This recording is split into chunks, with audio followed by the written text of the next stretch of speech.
Alors moi je suis surpris de vous voir là, docteur Benzima. Oui, c'est vrai, d'habitude on se voit dans les prétoires au palais. Oui, ou avoir votre blouse blanche, vous êtes médecin, vous êtes un professionnel accompli, expert judiciaire, vous le disiez tout à l'heure, médecin de la police, on s'arrête là pour vos... Ancien médecin des pompiers aussi, je l'avais dit tout à l'heure. Voilà. Il s'accapare l'eau, on ne peut pas... Ah. On peut voir un petit peu. Il boit de l'eau. C'est de l'eau pure. Et je suis surpris de vous voir là parce que j'ai presque envie de vous dire, mais vous me pardonnerez, je vais vous donner votre âge. Vous avez 65 ans. Je l'ai dit tout à l'heure. Qu'est-ce que vous allez faire dans ce marigot politique où on est toujours en bisbille avec quelqu'un? Vous êtes au-dessus de la mêlée et j'ai l'impression que vous y rentrez là. Non, pas du tout. Non, pas du tout. Je l'ai dit tout à l'heure, vous savez, moi je dirige un service, j'ai fait ma place à Nîmes par le travail que j'ai accompli depuis 30 ans. Aujourd'hui, si vous voulez, je trouve que la situation est grave. Tout à l'heure, j'ai parlé des extrêmes qui montent, j'ai parlé des choix des partis, on ne va pas revenir là-dessus. Moi, je trouve que ma candidature, elle a été désirée par les personnes que je connais, que je rencontre tous les jours, par les malades, par les blessés, par les gens que je rencontre. Et donc, si vous voulez, c'est une candidature citoyenne. J'ai envie, à mon âge aujourd'hui, à 65 ans, dans les années à venir, d'apporter ma pierre à l'édifice. Vous savez, moi, si je suis élu, je serai sur le terrain, je porterai les doléances, je porterai les demandes des habitants de cette circonscription. Mais si je ne suis pas élu, c'est pas grave, j'écrirai un livre. J'ai de quoi dire. Mais en fait, ce qui peut paraître surprenant, je précise ma question, oui. C'est que jusqu'à présent, en fait, vous étiez un petit peu loin, même assez loin, mis à part une expérience il y a 2-3 ans oui. Avec Yvan Lachaud, on va en reparler dans quelques instants. Oui. Vous étiez... Monsieur Canet Non. Sur la liste de M. Lachaud, au ce qui est surprenant quand même, pourquoi aujourd'hui vous avez décidé en fait de vous lancer? Mais une élection qui est quand même une élection nationale, même s'il y a des enjeux locaux, pourquoi? Mais parce que si vous voulez, moi-même, je ne le savais pas le soir du premier tour, je n'étais pas candidat, je n'ai jamais postulé je n'ai pas demandé au parti de me faire désigner. Moi-même, je ne le savais pas. D'ailleurs, aujourd'hui, je suis un peu embêté pour faire la campagne parce que tous les jours j'ai des rendez-vous, j'ai des expertises, j'ai un service à gérer, j'ai des autopsies à réaliser, des astreintes à faire le soir. Donc si vous voulez, c'était pas prévu.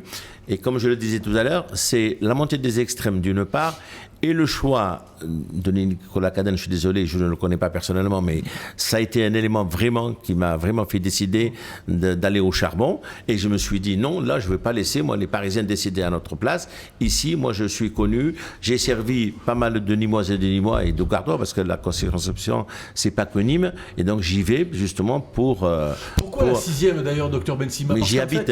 Vous habitez, parce qu'en fait vous avez été médecin près de la Placette, un quartier populaire pendant 25 ans, vous le disiez vous-même, médecin généraliste, vous auriez pu vous présenter face à Françoise Dumas. Non, ou même sur la seconde, parce que vous êtes... Oui, alors la seconde m'intéressait, honnêtement, la seconde m'intéressait parce que j'ai des appuis, j'ai des relais sur le Gros-du-Roi, sur Aigues-Mortes, sur Saint-Laurent-des-Gouzes et sur cette partie-là. Et donc, je vous avoue quand même, quand j'ai décidé de me présenter, je pensais aller sur la 2, parce que la 2, elle est détenue par un Front National. Je me suis dit, s'il y a un combat à mener, c'est là qu'il faut aller. Après, M. Lachaud a été choisi, tant mieux pour lui, dont acte. Et là, il ne me restait plus qu'une solution, c'est la 6e, c'est là où j'habite. Yvan Lachaud, d'ailleurs, c'est votre première expérience politique. Lors des dernières élections municipales, vous vous êtes présenté sur sa liste. Oui, pardon, allez-y. Oui. Alors, moi, j'appelle pas une présentation. Yvan Lachaud est venu me voir quand il s'est présenté, parce qu'en 2014, je l'ai dit tout à l'heure à Nicolas, quand on a parlé des pupilles des pompiers, j'ai perdu mon fils en 2014. Et en 2014, Yvan Lachaud était président d'une commission à l'Assemblée nationale d'un groupe parlementaire. Il était tous les mardis à l'Élysée et tous les samedis, il était chez moi. Donc, si vous voulez, j'ai trouvé des réconforts chez lui. J'ai trouvé un appui mais vraiment extraordinaire. Et cet homme m'a beaucoup aidé. Je me voyais mal quand il est venu me voir il y a 2 ans pour me demander d'aller sur sa liste, de lui dire non. D'ailleurs, je vais vous faire une confidence ce soir, je ne l'ai jamais dit, mais M. Fournier m'avait téléphoné quelques jours avant, quand il a su que j'allais peut-être aller avec M. Lachaud, pour non pas me proposer un poste, mais qui m'a fait comprendre ce jour-là qu'éventuellement j'avais de la place sur sa liste. Mais franchement, je ne pouvais pas faire ça à M. Lachaud. Parce qu'il avait été présent. Mais il a été extraordinaire. Il a été là auprès de moi, il m'a beaucoup aidé, il m'a apporté son soutien psychologique, il venait tous les samedis me voir. Et je ne veux pas aller sur une autre liste pour avoir un poste à la mairie, alors que M. Lachaud a fait un travail extraordinaire, un travail même psychologique. Parce que je suis médecin, mais je reste un être humain. On a nos forces, on a nos faiblesses aussi. En fait, donc, vous vous présentez quand même avec lui sur sa liste il y a 2 ans, 3 ans, oui. lors des élections municipales. Aujourd'hui, certains vous reprochent aussi d'être un peu téléguidé par Yvan Lachaud lors de cette campagne sur la 6e circonscription. Est-ce que vous êtes l'homme d'Yvan Lachaud sur la 6e circonscription du Gard? Je suis l'ami d'Yvan Lachaud. Vous savez, oui, je ne savais pas que vous alliez me poser cette question, mais tout à l'heure, je vous ai parlé. La 2 m'intéressait. Si Yvan Lachaud n'avait pas eu l'investiture, je serais allé sur Lachaud. Vous pouvez demander... face à lui, vous auriez pu? Non. Non, pas face à lui. Possible. Non, non. L'amitié, elle a aussi ses devoirs et ses... non, Sachant qu'en plus, Yvan Lachaud est plutôt proche de Philippe Bertin. Oui, mais ça, après, oui, il est proche de Philippe Bertin. Moi aussi, je ne suis pas fâché avec Philippe Bertin. On s'est appelé récemment, on a discuté et que le meilleur gagne. C'est un combat sportif, que le meilleur gagne. Il n'y a pas d'animosité. Parce que Philippe Bertin, selon les informations qu'on peut avoir cette semaine, est un peu inquiet quand même de votre candidature sur la 6e. Vous savez, on est nombreux, on est tous inquiets. On connaît le mode de l'élection. Il faut faire à peu près 20 à 25% pour se maintenir au 2e tour. Et sinon, c'est que les deux premiers... 12,5% des oui, inscrits. mais si, voilà, ça fait à peu près dans les 20%. 18 à 20%. Donc, si vous voulez, les 2 premiers vont être repêchés au 2e tour. Alors, on est tous inquiets. Enfin, moi, j'estime que j'ai autant de chance que M. Bertha, qui est député sortant, qui a fait un travail extraordinaire. Je ne le critiquerai jamais. Pour rebondir sur votre question, Abdel, je vous en prie, M. de la Cruz. Merci, M. Savary. Ça me change de Coralie, moi. Allez-y, M. de la Cruz. En fait, on a l'impression que sur cette 6e, il y a une vraie tension aujourd'hui. Je ne sais pas si c'est l'impression que vous avez, vous qui êtes... C'est celle sur laquelle il y a le plus d'enjeux, je pense. Effectivement. La 6e. Il y a une vraie incertitude. Est-ce que c'est votre présence, Mounir Ben Slima, une personne de la société civile très connue sur Nîmes, qui met un peu d'agitation? Est-ce que Et puis qui parle aussi probablement à l'électorat du ZES. Écoutez, moi je parle à l'électorat de la circonscription, je parle aux Nîmois, je parle aux Miaudois, je parle à tous les habitants de cette circonscription. Moi je suis du peuple et je reste avec le peuple. Voilà. Mais on a l'impression quand même que vous pouvez, vu votre profil de médecin que j'expliquais tout à l'heure, que vous pouvez prendre, entre guillemets, des voix à droite, à gauche, au centre. Est-ce que c'est ça en fait qui met une certaine tension sur cette 6e circonscription? Je ne sais pas. En tout cas, ce que je peux vous dire, c'est que moi, je suis très content. Et les voix, j'aimerais bien les prendre partout. Pas qu'au centre, qu'à droite ou qu'à gauche. Toutes les voix seront les bienvenues. Allez, Boris, vous aurez encore 2-3 questions à poser à notre invité Mounir Ben Slima, mais je donne la parole à Nicolas Pellegrini qui va vous poser sa question. Oui, moi c'est une question un petit peu plus politique. Vous vous présentez donc à une élection et j'aimerais bien savoir ce que vous proposez. Vous disiez tout à l'heure d'une écologie du centre. Alors moi, c'est un terme que je reconnais puisque j'ai beaucoup étudié l'écologie politique en France et j'ai beaucoup écrit dessus.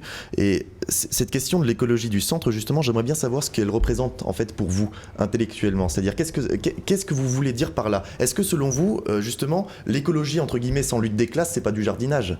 C'est comment dire? Est-ce qu'il n'y a pas une notion sociale qui va avec l'écologie? L'écologie doit pas se construire contre les classes populaires, elle doit se construire avec. Donc il y a aussi une notion de radicalité. Radicalité au sens latin du terme, radicalis, revenir à la base, revenir à la source du terme. L'écologie, c'est la logique du vivre ensemble en harmonie entre les êtres humains et avec la nature. Comment est-ce que vous allez transformer ça en projet politique, en proposition politique concrète? D'abord, je vous remercie pour la leçon que vous me donnez maintenant sur l'écologie. Vous êtes trop jeune pour moi, parce que vous parlez de social, mais moi, toute ma vie, ça a été du social. Ça fait 35 ans, monsieur, que je fais du social à Nîmes. Vous me demandez si je suis élu, qu'est-ce que je vais faire? Mais je vais faire ce que j'ai toujours fait. Rendre service aux habitants de la circonscription, être à leur écoute. Vous parlez d'écologie, mais j'en connais un rayon comme vous. Mais l'écologie, aujourd'hui, on en parle souvent dans les médias, on parle de sécheresse, on parle de canicule, on parle d'inondation. Mais ça, je suis médecin. Quand vous avez plus de sécheresse et de canicule, vous savez que les océans monte de 4,5 mm tous les ans. Oui. Et vous savez, quand la mer est plus chaude, elle va se dilater. Si la mer se dilate, elle va forcément monter, elle va devenir acide, elle va devenir Invivable. de mauvaise qualité. Il va y avoir des répercussions sur les pêcheurs. C'est pareil aussi pour les agriculteurs. Tout à fait. Avec la sécheresse, le sol va être très imperméable. Avec les pluies sévenoles, l'eau, elle va faire que passer. Donc les agriculteurs aussi vont être touchés. Moi, si je suis demain élu, ben, je vais m'occuper d'eux. Et puis, je vais vous dire quelque chose sur l'écologie. Et ben moi, demain, si je suis élu, je vais faire en sorte pour que, à l'école, par exemple, aujourd'hui, on a l'instruction civique.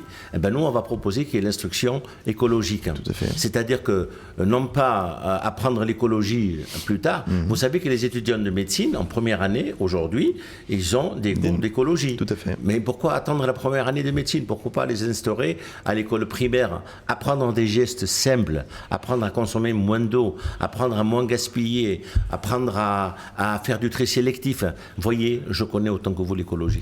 Oui. Brahim Maber, votre question à notre invité. Qui a changé à plusieurs reprises, parce qu'une question C'est une question évolutive. Évolutive. Je vous en prie. Donc voilà, tout d'abord, je suis assez surpris et agréablement surpris, Monsieur Benzima, parce que je vous trouve très agréable, très serein. On sent quand même. J'ai toujours été comme ça. Et Voilà, c'est vrai, c'est vrai, c'est vrai. La modestie, c'est bien en plus. Ouais, non, mais ça, j'ai appris ça par mon père, l'humilité. Ça, croyez-moi que. Voilà, ça, c'est mes origines tunisiennes qui ressortent. Voilà.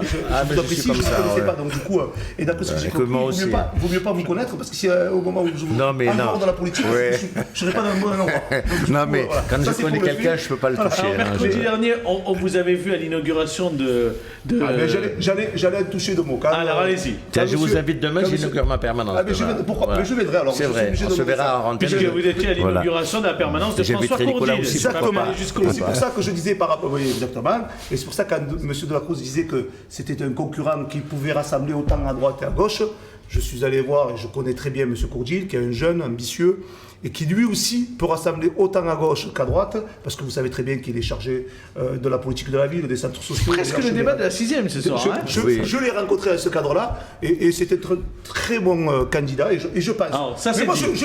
mais moi je ne me Alors, présente vous savez, pas. vous êtes à l'aise. Je suis à l'aise, donc du Non, coup, alors- je peux le dire très librement. Voilà, et moi, ce ma que je vais vous question, dire sur ma le- question pour vous. Oui, Ah, oui, je me allez-y, suis allez-y, fait oui, oui, ma oui. question. Ah oui, oui. Alors, ma question très simple, Benzima. Vous êtes trop bon. Vous êtes trop bon. Je me demande, mais pourquoi vous allez rentrer, dans, comme dit M. Boris Delacroix, dans ce eh ben, sacré marasme de la politique. eh ben, Arrêtez je vais de désacraliser Eh ben, la je politique, vais- c'est dingue. On la ça. désacralise pas. Bien Je sûr veux que dire qu'il si. est trop bon, il est Non, trop mais je intègre et vais- Ça veut honnête. dire que les gens qui La sont manière dedans sont de mauvais. tirer Qu'est-ce pas que ça la veut dire limite. Non, mais C'est pour ça que je dis attendez, ça. moi je vais apporter ma bonté. La politique, c'est noble quand au on en fait service noblement. de cette Pas tout population. le temps, Quand on en Nicolas. fait Mais noblement. Comme dit M. Benzima, je pense que tu es encore jeune, il t'en manque encore un peu plus pour connaître tous les rouages. Le débat aujourd'hui est très Mais à intéressant. mon avis. Non mais c'est ridicule, c'est ridicule. Non, ce qui est ridicule, Non, mais- c'est ce que tu dis. Mais renvoyez-moi à mon âge, allez-y. Renvoyez-moi à Non, mon non, âge. mais tu dois écoutez, pas les moi je ne choses, suis pas problème. contre les jeunes, hein, attention. hein. Non oui, non mais Alors, je dis pas ça, je dis Moi, que mes t'es fils, ils ont encore. votre Voilà. âge. Est-ce que vous voulez bien, juste, Nicolas, si vous voulez répondre, Oui. je vous laisserai répondre, mais juste Non, non. Mounir Benzima, peut-être répondre Ça à la ira. question de Brahim Haber qu'il vous pose ce soir. Brahim, reposez votre question, parce que du coup, c'est parti un peu dans Non, tous mais les c'est sens. pas la mais peine, c'est ridicule. je m'en rappelle. hein. Alors, Bah, peut-être que choqué. ça rappelle pas, mais c'est pas. Si, moi je me rappelle, hein. Alors, J'ai une allez-y, bonne mémoire pour monsieur ça. Benzima. Moi je voudrais mettre au service des habitants des électeurs et des habitants de cette circo, d'apporter ma bonté comme vous dites. Moi je suis un homme très disponible, je travaille beaucoup, demain si je suis élu, je serai sur le terrain, j'écouterai les uns et les autres, je monterai les permanences, je ferai remonter à Paris les doléances de cette circo. Je serai sur le terrain et je serai un député de la circo Faites et attention, pour la M. circo. Benzima, on change quand on rentre dans la politique. Ça, par Non contre, mais c'est- écoutez, à Les gens 65 ans, beaucoup changent. non mais croyez-moi, à 65 ans, j'ai pas besoin de politique pour Allez, changer. Hein. Boris Delacroix, 2-3 dernières questions pour clôturer cette interview. Et d'ailleurs, M. Pellegrini m'a permis de me rappeler une question que je voulais poser au Dr Benzima. Merci beaucoup. C'est de sa faute. Hein. Plus politique, effectivement, plus sur le programme.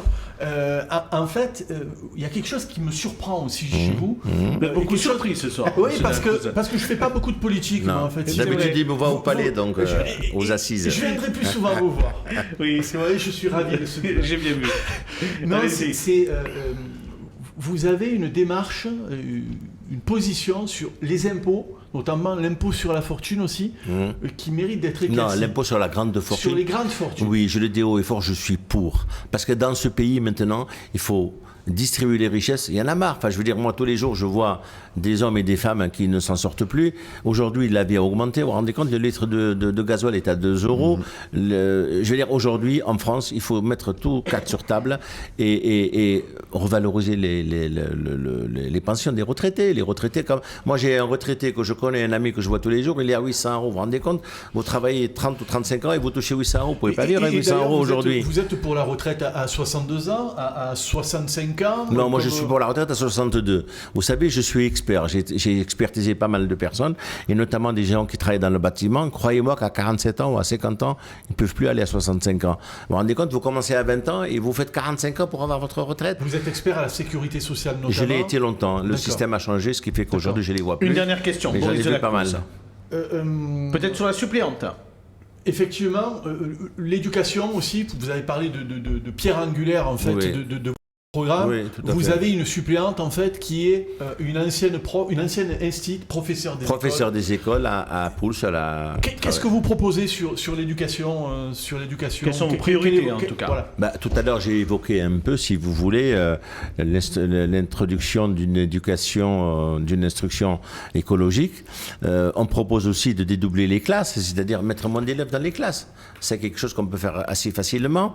C'est un programme macroniste, ça, monsieur Benzima. Pardon? C'est un programme macroniste, là. Non, mais enfin, dans les classes, c'est vrai. Monsieur Benzima, vous commencez à tourner, là, déjà. Non, mais je tourne pas. Enfin, je dis ce que je pense. Et puis aussi, revaloriser les salaires des enseignants, parce que je pense que pour les motiver, il faut les augmenter un peu. Voilà.